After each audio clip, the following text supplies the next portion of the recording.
Welcome to Rising Stars, where Miriam Knight, publisher of New Consciousness Review, interviews exciting new voices in the world of progressive and transformational books, films, and ideas, who offer intriguing perspectives on life, the universe, and everything in between. Join us as we celebrate the conscious awakening and explore many expressions of consciousness in action. Hello, everyone. I'm Miriam Knight, and my guest today is Tim Freke.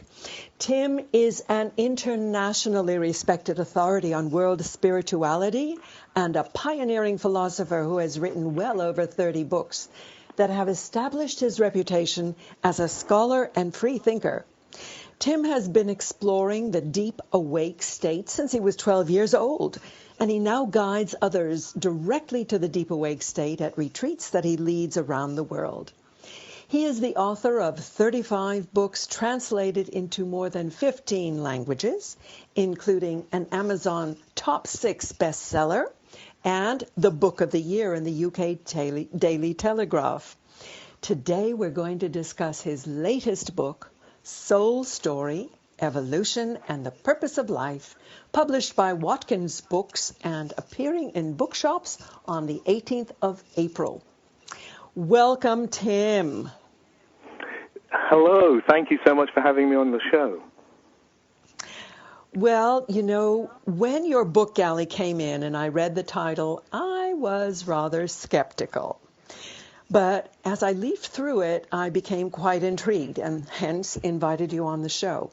I finished reading it in a deep dive over the last few days, and I must say that my head is spinning. It's going to be a mighty challenge to do it justice in just 1 hour. So my hope is that we can just intrigue our listeners enough to go and read it for themselves. So let's start why you think that this new book is your most significant one to date. Well, as you said in your very kind introduction, I have written a lot of books, and in the last period of my life, it's been about trying to articulate a new form of spirituality for the 21st century, because I'm a great believer, as probably is there from the subtitle of Soul Story, in evolution, in that everything needs to keep moving and changing and improving. And we see that in all of human culture, and I don't think spirituality is any different. It also needs to keep evolving and meeting new challenges. And one of the big new challenges we face today is how we can bring together our spiritual wisdom with our scientific knowledge in a way that doesn't diminish either. And I think to do that, it requires a shift in how we see both science and spirituality. I think to really enable it to happen, and it's one of the great projects of our time, then we need to find a way which is a new way, which actually can meet the genuine challenges, bringing these two very disparate ways of seeing reality together. So it's my most significant book because I think it's my biggest challenge, and it's my contribution to that. I mean, my sense in the UK, and it may be different in the US, but my sense in the UK is that the intellectual mainstream, if you like, you know, the general, the culture which you see on TV, the culture which is dominant, has really taken on a very bleak worldview. We understand reality, we understand our lives through the stories we tell. And the story which has become dominant in around me is a interpretation of science which is incredibly powerful and tells us huge amount about the nature of the universe. I have immense respect for it. But the small print is it leaves you in a world which you're told exists for no reason, living a life which will end in oblivion, living without any purpose. And I think as that permeates into our culture and becomes kind of accepted, and often in the mainstream, to say anything else would be irrational, or you'd be wishful thinking, or would be like woo-woo. And so my desire was to come back with something which could endorse the strong spiritual intuitions which I have, not as woo-woo, not as something which is irrational, but is something which deserves real intellectual respect, and which you can hold your head up and go, look, here's a new story which explains the nature of reality, which includes what we found about science and our spiritual intuitions. Well, I was impressed at how rational and methodical your exposition was. It really does take the reader step by step and allow this this really mind-blowing new vision to develop over the course of the book. Can we start perhaps? Yeah, go on. So I just wanted to say how pleased I am that you found that. You know, my aim is, as you've obviously seen, you know, this is a deep story. It is a philosophical book, but I wanted it to be accessible to anyone. I wanted it to be something which people could ground in their own experience, so that we could see that really thinking about these deep questions is an exciting adventure which leaves you in a new world. It isn't something abstract. It isn't something just for people living in ivory towers. It's actually to do with, as is obvious, I hope, by the end of the book, it's how we experience our own individual journey through life. I think it would be not an exaggeration to say that it's not an exciting adventure. It is the exciting adventure.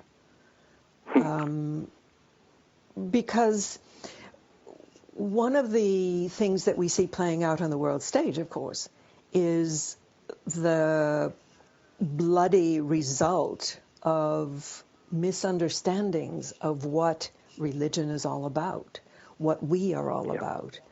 And people, I don't have to belabor that point, but you lay out such a plausible case for a greater view for looking at how we are indeed united, because we've heard all of these concepts, and you bring in the concepts from the public culture throughout the book and explain what your view is, what the integral view is. And that's what I find so inspiring, really. I was going to say, can you start with sort of the foundation, you know, the different levels of soul? Yeah. Well, maybe I should just step back just even further than that, and just talk about what I perceive to be the problems or the issues which I think in the 21st century we need to address if we're going to have a new philosophy. Which is, you know, for me personally, this is a personal thing as well. It's what I want to offer to others because that's what I can give. But it's also that I myself have been looking for something, and it's been a labor of love over many years on my own journey of exploration. And what I find for myself is I have these, ever since I was a kid, you said it in the bio, you know, I've had these powerful awakenings which feel like the most real and important experience in my life. It doesn't feel woo-woo, it feels more real. It feels like I'm seeing into the very nature of reality in a deeper level than I do in ordinary states. But what I get from them is so powerfully optimistic. There's a sense of the deep goodness of life. There's a sense that this journey we're on is incredibly meaningful, that there's a magic to life. And most people experience that, you know, all the synchronicities and the story of life. And so I've got that on the one hand. But on the other hand, I'm a 20th century man with the knowledge of science which we have now. And I have to be able to look at that and go, how can there be a purpose to life when we now know there was 180 million years of dinosaurs? Because, you know, it's a fun example, but it's just absurd. It feels absurd. How could there be a deep purpose with that? How can there be a deep purpose that underlies everything that's happening to me when we know so much about physics now, which suggests this cause and effect reality? So these are the deep challenges which I think we can either just not look at them and just go, well, I choose this. Or if we want to integrate our culture into one thing, we have to be able to do it. And that's what I've set out to do. And I guess the very simple, essential idea that underlies what I've done is to take this modern myth, really, this story of evolution. And to me, it's the key, and it's an incredibly inspiring story, because science has taken it and created this narrative of 13.8 billion years, which we've gone from the beginning of time, the Big Bang, moment zero, right the way through to this moment now. And it's been a process through which everything has emerged into being. There wasn't something, and then there became something. It's a creative process, and science certainly sees it that way.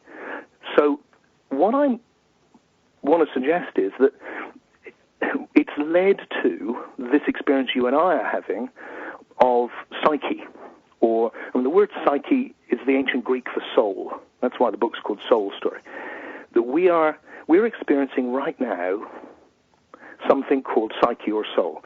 In other words, we're experiencing a body in the world of sensation, and then we're also connecting in a non-material space of the imagination of the psyche. We take it for granted, but it's the most extraordinary thing that we're having these two completely different experiences, one of body and one of soul, all the time. And a great example of that, which you can get immediately, is that in the world of the senses, actually I'm just making funny sounds with my mouth, which are going into the phone and reaching through the electronics and then coming through the speakers and into everybody's ears, and they're hearing those funny sounds. But what they hear as well is meaning. But the meaning isn't in the funny sounds. There's no meaning in the sensual world. The meaning is in soul. That's in a non-material world. Meaning doesn't exist in matter. It exists in another dimension altogether, and we're experiencing that right now and all the time. Now, science would say that everything has evolved, and the last thing to evolve is psyche. But it's done in a way which goes, first of all, we got the evolution of matter, which took most of the time. For billions and billions of years, we saw the evolution of solar systems, chemicals, molecules, all of that, into vast, complicated forms of existence. And then from that, at a certain point on our little blue planet, something brand new happened, and life occurred. And that was it emerged for the first time, the first living organism, single cells. And then they evolved into more complex cells. Mm-hmm. Mm-hmm. They evolved into...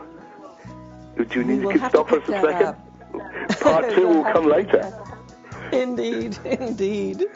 We're speaking with Tim Freke about Soul Story. Please stay with us and we'll be right back.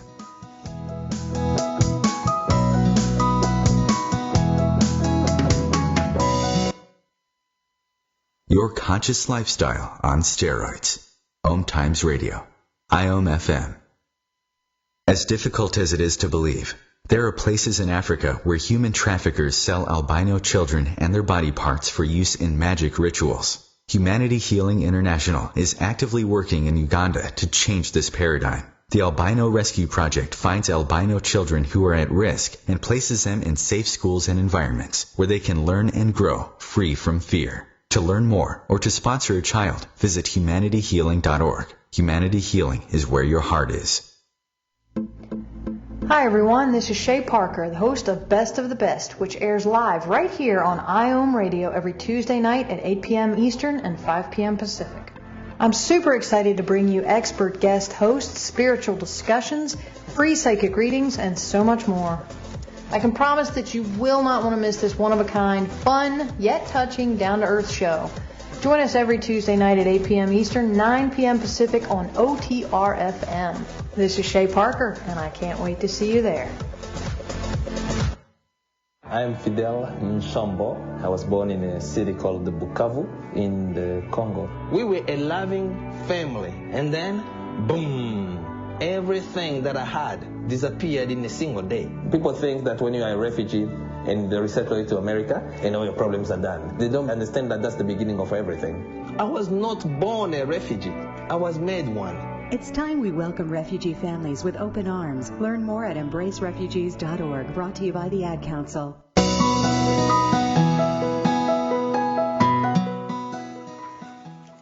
And we're back speaking with Tim Freke about his book, Soul Story. Tim, please speak up the narrative. Yeah, part two. Actually, it was a great little segue. And as I heard the music coming in, I was thinking, oh, that's going to be fun, because we've got from this gigantic story of 13.8 billion years. It's come up from matter to life, and then from life to soul. Soul has arisen from that, and there's no debate about that. I think that science would say that. But what is different is what I'm saying is that all of the qualities which we experience through spirituality have emerged with the evolution of soul. So the big shift that I'm suggesting is that the soul, the qualities of the soul, the meaning, and also the immortality of the soul are things which have emerged through the evolutionary process, coming into this soul dimension which we're experiencing now, and which if you do spiritual practice you can go off into and explore. That these things have emerged through the process of evolution, and that rather than being two things, they're one thing. They're the deepest possibilities, and that the whole of the universe is the realization of potentiality on a deeper and deeper and more emergent level. And that is still happening today, and it's happening in you and I making our soul journey. That's what that is. It's the realization of deeper and deeper potentials. Indeed, it feels like evolution is speeding up like a flywheel, going ever faster and faster. Yeah, because we're going deeper and deeper. And so the challenge is, how can we harness that movement towards greater depth, greater goodness, that the goodness is something we're heading towards. So that sense of profound, that sense that life is fundamentally good, which many people, I know I do, experience in the deep awake state, is because that's what's calling us. That's the thing that wants to be realized in ever greater ways. And we're doing it, for all of the horrors of our modern world, and there's lots of them. As an historian myself, I just know how far we've come. We've made, things have never been better, actually, in a huge number of ways.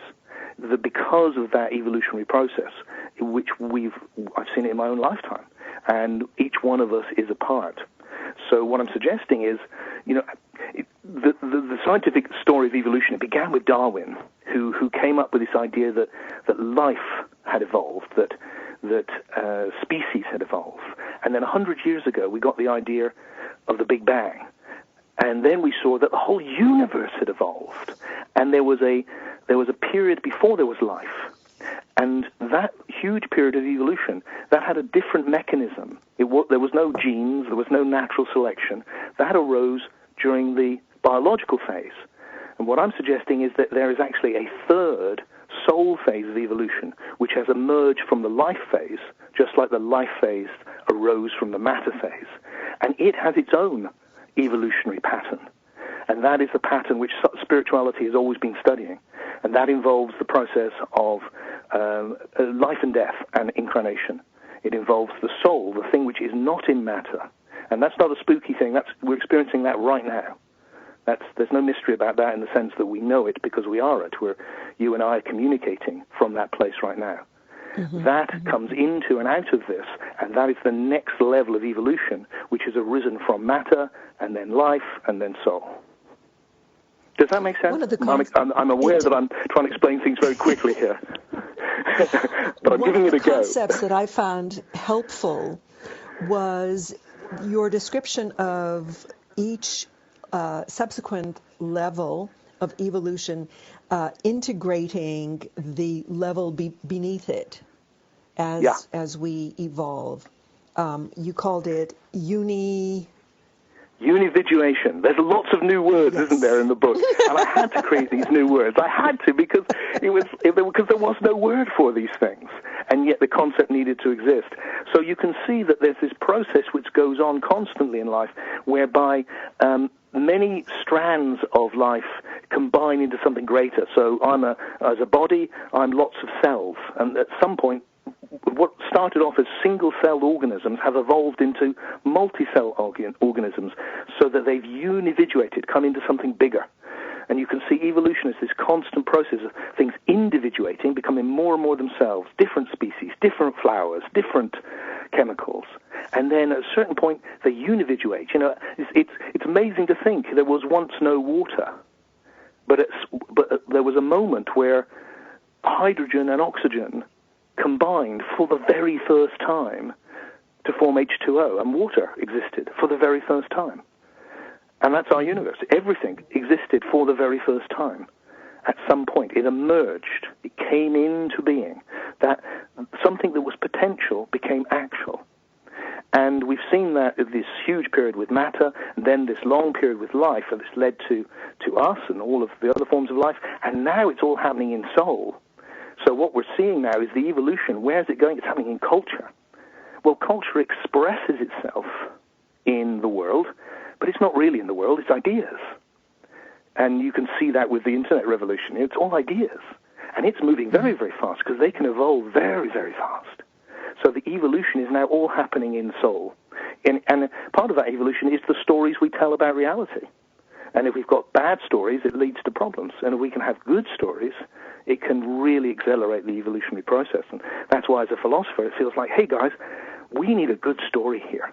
And we need a story which can allow us to own those deep spiritual insights. Such, for instance, a big one for me, I think, is my experience is that death is not the end. Right? That's my experience around people who are dying. I've worked with people who are dying. I've been with lots of people who are dying. Both my parents died recently. And my experience is very strongly that death is a transition, and that this experience, this immaterial presence that I am in soul, can survive the death of the body, which I am at the moment. Now, if you take the dominant view, that is just simply irrational. It's impossible, because from the scientific perspective as it's understood at the moment, the soul, the psyche, is just a kind of byproduct of the brain. No one understands how that could be true, but that's the idea. Now, the other alternative, the normal spiritual tradition, is that, no, you're an eternal something which has always existed and fallen into this world where you're suffering, and it's all a big mistake. You've caught up in an illusion, you've been punished, something bad. I'm suggesting an alternative to both of those, something much more positive, which goes, I don't think either of that's right. I think the whole process is evolving into deeper and more emergent states, so that the soul has emerged out of this, but now exists of itself. And that rather than having fallen and life being a mistake, life is the beautiful vehicle from which we are arising towards something ever greater. In fact, you called it emergent spirituality. And that's the name I ended up giving the philosophy, because it felt like I've got to give this a name. And I thought, well, right. It feels like what I'm saying is that spirituality has emerged from these other lower states. And so what that allows me to do, it allows me to go, look, the reason that we had 180 billion years of dinosaurs is because at that stage, the process was mostly random, just as science would claim. Because at that stage, there was the soul had yet to emerge. Things were functioning on a purely biological level, and not a very sophisticated one, really, comparatively to what came afterwards. So that you've got things moving around, fumbling in the dark, as it were.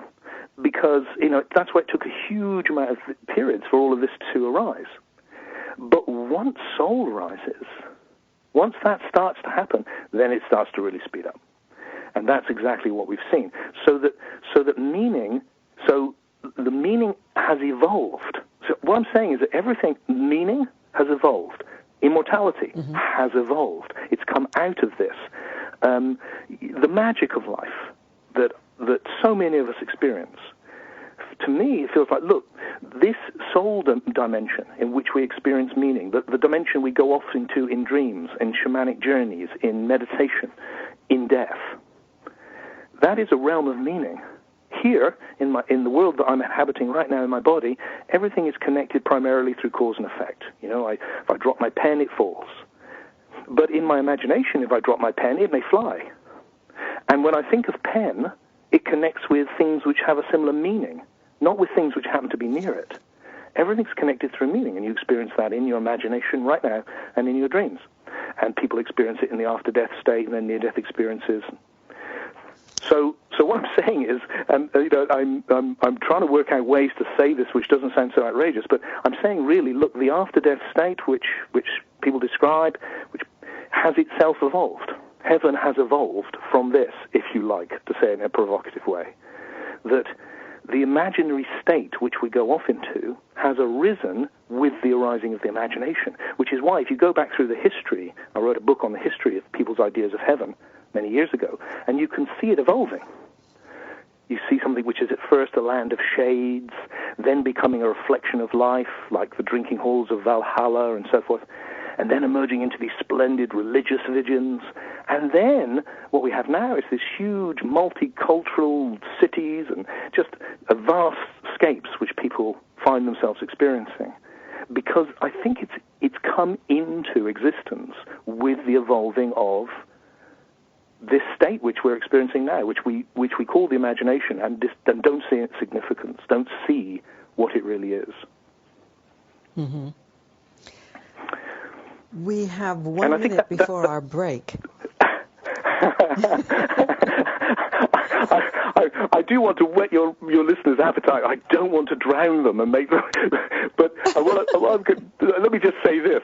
You know, it feels like, look, that world of dreams is interacting with this world of causality all the time, and that's why we experience life as both sometimes hugely meaningful and then sometimes not. Sometimes things just happen in a causal way. A lot of realities like that. And then there's this overlay of meaning where things get shaped into a story of your life. And it's not one or the other. It's both, because the deeper thing has emerged from the more primitive thing. And that's why that's why right now I'm experiencing primitive matter. I'm looking at my garden or the life, and I'm talking to you in soul, all at the same time. Right. And after the break, I want us to discuss this whole business of collaboration between soul and body and the whole notion of time streams. Okay. We will. Yeah. We're speaking with Tim Freke about soul story, evolution, and no less than the purpose of life. Stay with us and we'll be back.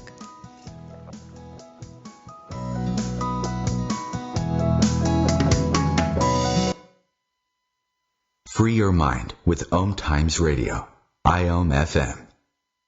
Ascending Hearts is no ordinary dating site, but a spiritual dating site with a purpose, to link you with your soulmate.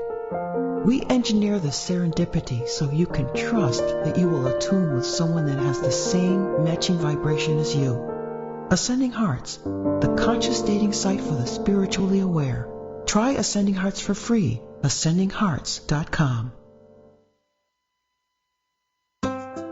Grab a cup of tea or a glass of wine and tune in for Inspired Conversations with publisher Linda Joy on Tuesdays at 2 p.m. Eastern. Linda creates sacred space for leading female luminaries, empowering authors, heart-centered female entrepreneurs, coaches, and healers. A soulful venue where guests openly share the fears and obstacles they've overcome, wisdom and lessons learned, and the personal journey that led them to the transformational work they do in the world. Inspired Conversations to empower you on your path to authentic, soulful living.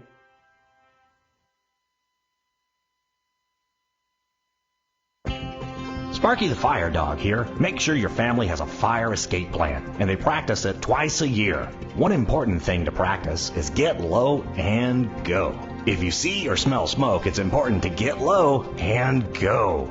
Protect your family from fire. For more information, visit sparky.org. We want to keep you, your family, and your community safer from fire. This message brought to you by the National Fire Protection Association and your local fire department. Visit sparky.org.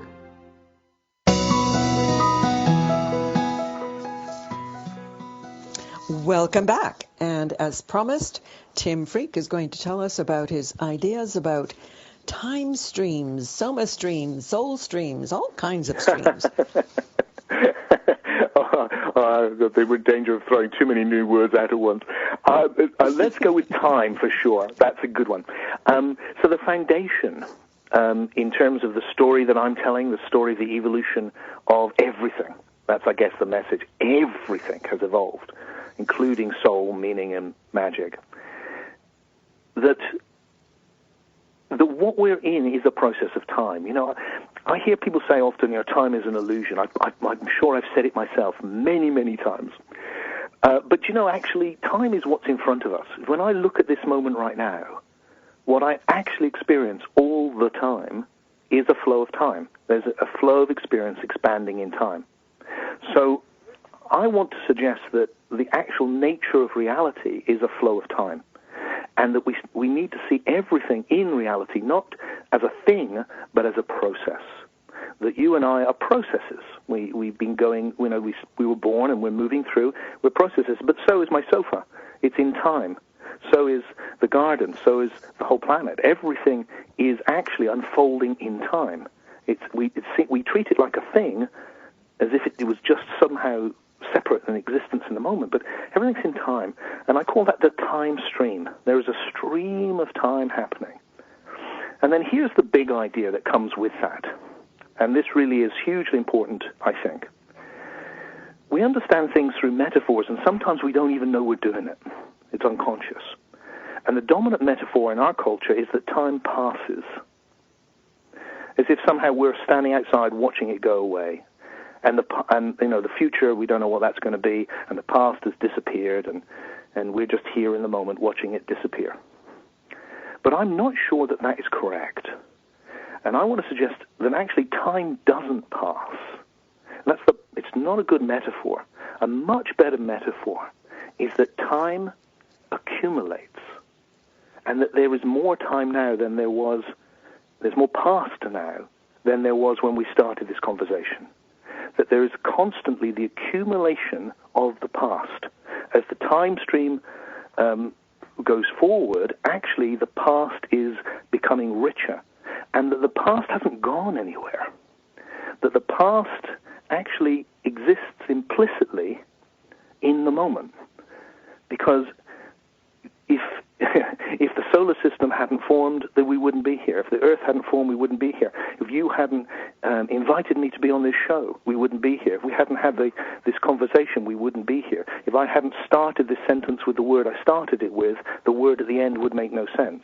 Everything, from the grandest to the smallest things, everything that's happened is implicit in this moment now. So in what's happening right now is everything that I have ever been is meeting everything that you have ever been. And whether we remember it or not, I'm not talking about memory here. Memory is how we re-experience the past in the moment, often in a faulty way, by telling stories about it. What I'm talking about is the existence of the past implicitly in the present, and that the present is the meeting of everything that has been and everything that could be. It's the meeting of the past and the possible. It's the expansion of the past into the possible. And that is a very different conception of time. And with it, I think, can come a huge amount of insight into the nature of this journey, this reality we're in.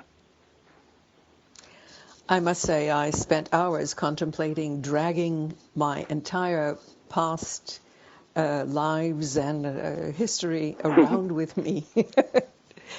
Well, I would like to just gently suggest that rather than seeing, again, the metaphors we use, I know exactly what you mean. And when you think of being dragging it around, it does sound rather difficult. It's more, I think, like being propelled forward by it. That all of that is the foundation from which we're constantly emerging into this new moment, into this new potentiality. And our challenge is, whatever potentiality is going to come next, and because we're conscious and we have choice, we have an effect on that. What's going to come next has to include everything that's been. You can never have there's never ever a new moment that doesn't include the moment before. But we can shape it. And so what we're doing is we're being propelled forward into the possible by time. And because we have imagination, we can go, let's go there. And that allows us to consciously bring into existence more emergent potentials in the world and in ourselves. We can actually choose to engage with the evolutionary process. And instead of just being unconsciously pushed along so it unfolds, kind of just doing what the past did before, we can choose to make it better. And that's what creativity is, and that's our greatest gift. And they talk about time-space, and they talk about an expanding universe. So it would make sense that as time accumulates, it wouldn't push against the boundaries of the universe and create something larger. Yeah, I think that's a great insight, actually, what you've just said there, because we already have this idea of expanding time-space. That's, that the from the Big Bang, the universe has been becoming bigger. Actually, it's not quite right. It's actually becoming less dense. There's no bigness because the universe has nothing to compare it to. But you've got this sense of expansion, is a good metaphor. And so I'm saying, look, that's what's happening with time, and that therefore, and this is a big claim, and it's a lot of the things which as you'll know from you read the book, I'm not claiming any special knowledge here. I'm suggesting ways of thinking for people to contemplate because I think they work. So how about trying out this, which is that the universe, as it is expanding, that the universe is made of time. It's made of the past. That's what it's made of. That we stop seeing it as a thing which exists in the moment. We see that it's actually always been a process. And everything that has been is the foundation from which everything that could be is coming into existence, which is why we have an evolutionary process. Because all of that accumulation leads inevitably to a greater richness of everything, because there's just more of it. So we get complexity arising. From very simple atoms, we get molecules, and then we get elements, and then also in ourselves, we get this expansion which comes from living a life, having more experience. We become richer, and that's because we have accumulated this past, which is what we are, defines who we are. It doesn't limit us. We're not trapped in it because we're always moving into the possible. But we move into the possible based on what we've been before. And the logical extension of that is the whole question of the big G word. What is your conception of God?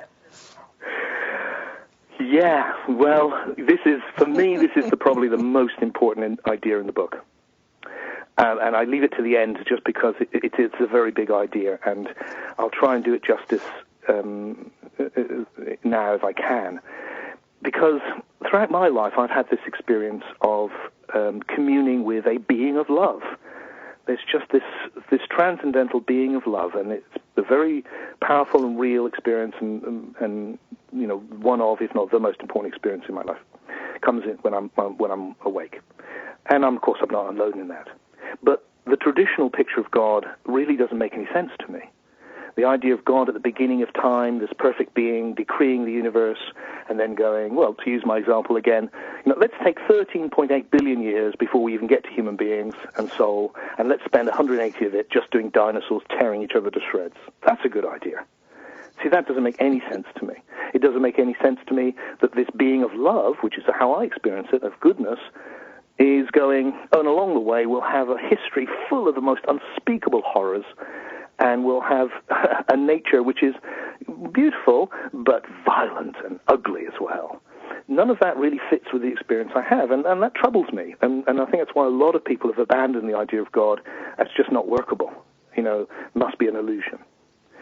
I want to make a very bold suggestion for people to contemplate, which is that God is not at the beginning of time, but at the end. That this evolutionary process is constantly leading to the emergence of the deepest potentials. And the deepest potential is what we call God. What with the deepest potential is the being of love. And that wasn't at the beginning. That's where this is going. And it's coming into being. And it's there. But we are as souls, like cells in the body of that transcendent being, like the cells in my body are little parts of Tim's body. There's that unividuation that you brought up earlier happening again.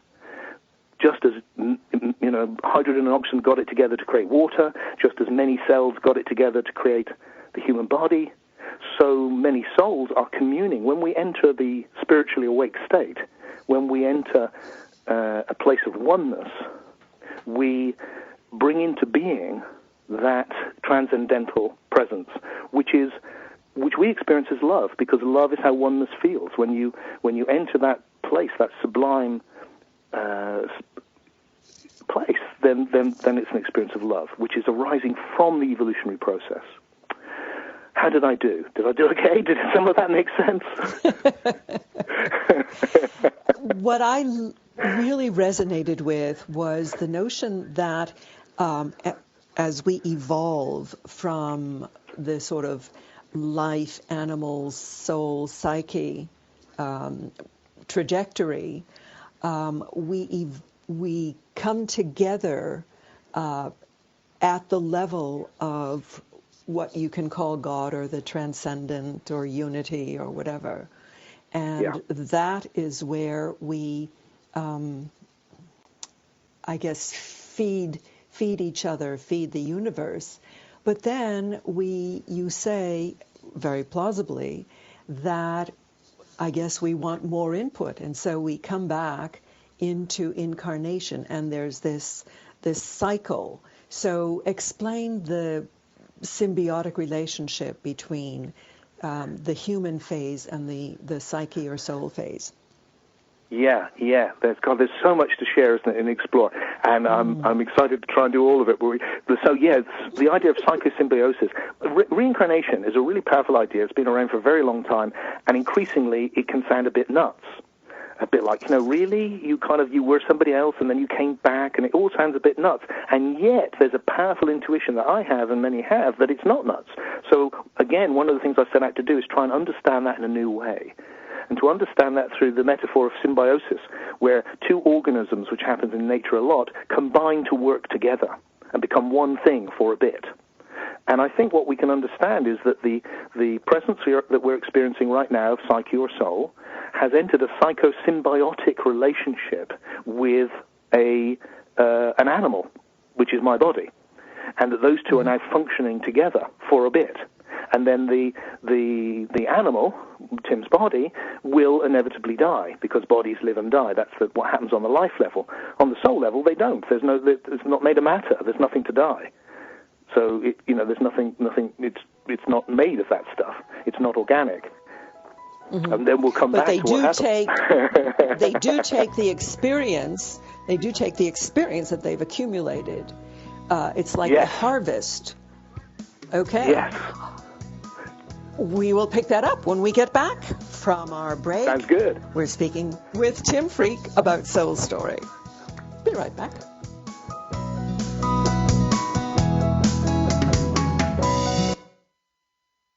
Bringing you the best of the conscious minds in the world. OMTimes Radio, your conscious lifestyle on steroids.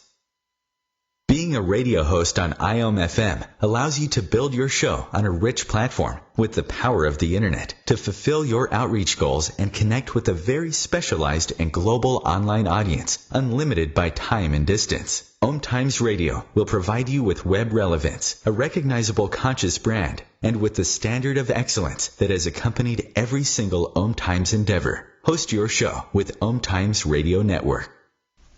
Hello, I'm Lisa Berry. Join me every Monday at 1 p.m. Eastern Time for Light on Living, a chance to see new, hear different, and feel more as I shine the spotlight on all the ways to lighten the load of life's challenges.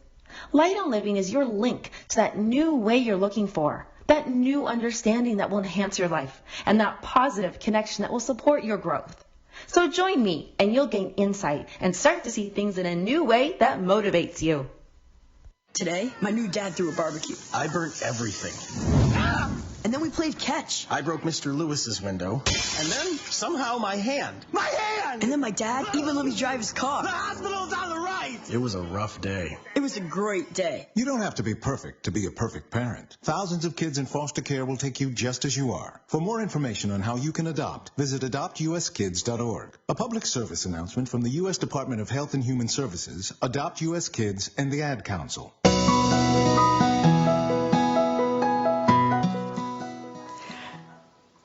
And leaping right back into our conversation with Tim Freke. Tim, carry on. So we were talking about the symbiotic relationship between the soul and the body as similar to the way that different organisms in nature have a symbiotic relationship, which is why I think we do see that the action of the body in the brain affects what's in the soul and vice versa. Right now, if you hit hit me in my body, I'll feel pain, and that pain will have an effect in my soul, and vice versa. I'm thinking these intentions, and that's moving my mouth, and I'm saying these words and passing meaning from my soul into the world and through to you. So I think with this journey is happening, but the thing which I would like to pick up on is what happens, is this idea that you said about the way we unividuate into God, or into transcendent being, if that word is a difficult word, because it comes with a lot of baggage and assumptions. Everything's coming from somewhere. And what can we say about where the whole universe has come from? What was before the Big Bang? What was before moment zero? Well, in one way, it's impossible to say, but what we can say, surely, is this, that before the universe, there was the potentiality for the universe, because the universe has come from it. So what I describe is a vast potentiality, the potentiality for everything that's ever been and ever could be, is where everything has arisen from. And and I'm not the first to suggest that by any means, and one of the traditional names given to that is the word spirit. And so I've chosen to go with that philosophical tradition. And so what it seems to me is that we're coming from primal spirit.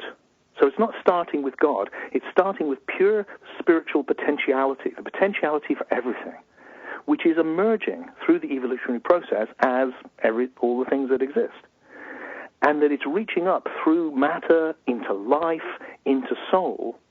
And the most extreme experience we have of soul is actually in the after-death state, when we're no longer in a relationship with the body. And the other time we get it is when we experience spiritual awakening, which to me is the cutting edge now of the evolutionary process. And what happens when we go into those deep places is that we enter into a profound oneness with the very essence of what we are and what everything is. We experience that spirit. And when we do that, when we have a spiritual awakening, that potentiality, which is nothing but the potentiality for everything, when we awaken, or when we go into the deep state after death, it becomes conscious of itself through us, so that we recognize that we are an expression of the oneness of being. And at that point, what's happening, I think, is that we are bringing into existence this transcendent level of being, which we're all like little filaments in that one light. That we're rising up and creating that one light like many little sparks and bringing it into existence. And the more that you and I awaken ourselves to goodness and love, the more that power of goodness and love can play a role in the world, because it's being able to arise through us. That's what we're doing. That's what this is. It's a vehicle through which this incredibly deep emergent possibility can come into existence. And you have articulated it very well, and in a number of ways, as the purpose of life, why we're here. Yeah, I put that on the cover, and I did that because I felt naughty, and because I wanted to. Because I feel like I've been looking for that all my life, and I got fed up with the taboo. It's like if you say to somebody these days, at least in England, you go, "What's the meaning of life?" They think you're joking. They think it's funny. 42. It has no meaning. It has no meaning. That's a Monty Python film. It's crazy, the meaning of life. But really, isn't that what we all want to know? Why are we here? What is this? It's not. It's not really a joke. It's really the deepest thing you could ask. And what I tried to do in Soul Story is go, let's ask that question, and here's the answer that it looks to me. Or one of the ways of putting it is that the whole process has been the emergence, the coming into existence of deeper and deeper things. So that what is happening is the arising of more emergent potentials, and that's you and I doing that too as soul. So you are being formed as a soul right now, because this conversation is now part of you and will be forever, and part of me.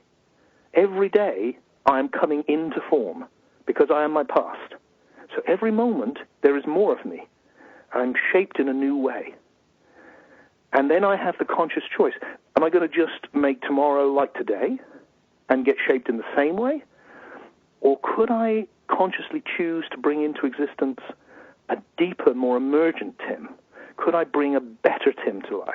Could I find things within me, potentials within me that I didn't know were there, or I know were there, but I didn't like I've never realized before? Can I bring the best of myself to life? And it feels like the purpose of life, right from the Big Bang to now, is the emergent and the realization of ever deeper potentials. And we are the cutting edge of that. And the deepest potential is to awaken and bring into existence this being of love. And we do that by really committing to the journey of life and bringing out the best in ourselves. Because when we bring out the best in ourselves, we play a role in bringing out the best in the whole universe. So you lead workshops on something called Deep Awake. What are they like? I do, because, and that's beautifully relevant, because that's exactly what I'm saying. Because where this is going to is, look, this awakening, this entering the deep awake state, this is the cutting edge of the whole 13.8 billion years of evolution, and we are it. And the deepest thing we can do is explore these deep awakened states. And they've fascinated me since I was a child, and I've now found various ways through techniques, very simple techniques of connection, that anyone, and I say that with such confidence now, because I've done it with thousands of people throughout the world, anyone can experience for themselves this spiritually awakened state, the deep awake state. They can know that oneness, and most important of all, they can feel that huge, big love, which is so big you can't miss it. And it's a powerful and transformative experience. You can know the essential goodness of life, despite all the suffering, all the terrible things which are there. You can know that it's going somewhere good, and you are part of that.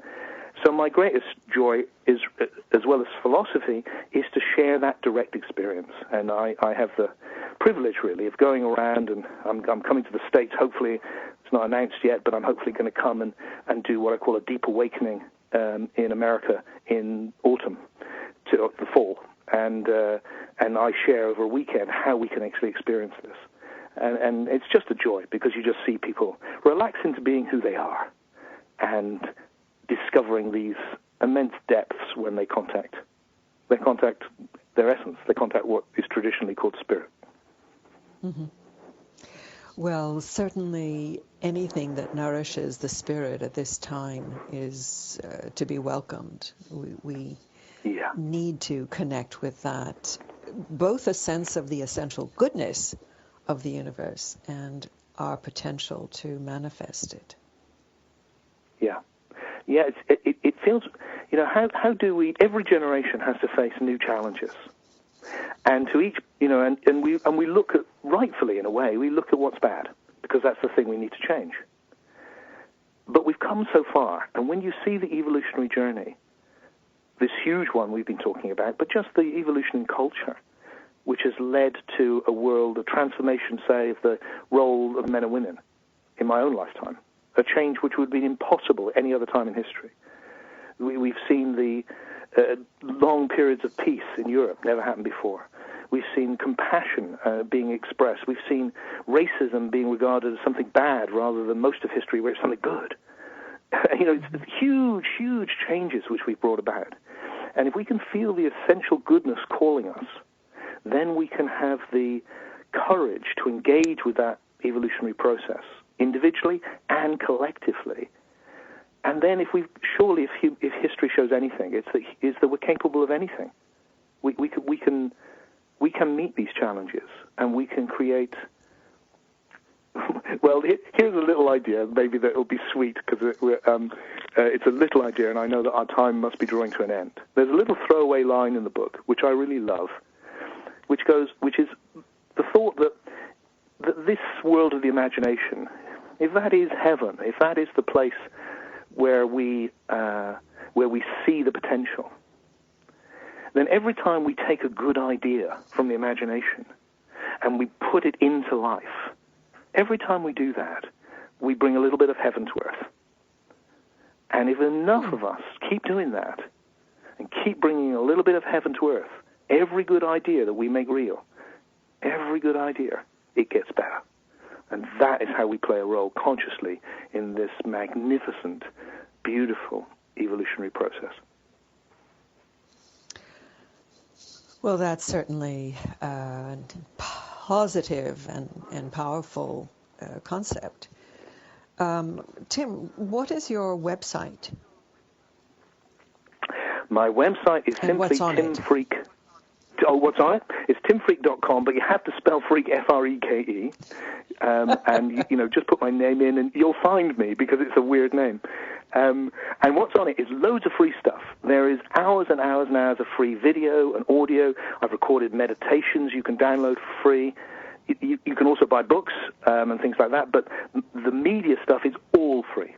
Lots and lots and lots of it. I want, my life is about trying to get these ideas and this experience of deep awake to as many people as I can while I'm here. That's my whole raison d'etre. And the website and my Facebook, of course, and all of that is a vehicle through which I can reach out and go, hey, try this, and share those things I've found in humility, in knowing that I live in a vast universe which is profoundly mysterious. And as the great Isaac Newton said at the end of his life, you feel like a small boy throwing stones into a vast ocean of truth. And yet, that's what we have. That's what we can do. We can share the deepest things we found with each other, and hopefully that will be of value. Well, I can only commend all of you to go to Tim's website, timfreke.com, F-R-E-K-E, and do get his book, Soul Story. It is such rich food for contemplation. So, Tim, thank you so much for being with us today. It was a delight. Thank you. And I hope you'll join us next week. Until then, I'm Miriam Knight for New Consciousness Review, for Happy Guide, for just the human race. Thank you for being with us. God bless. Goodbye.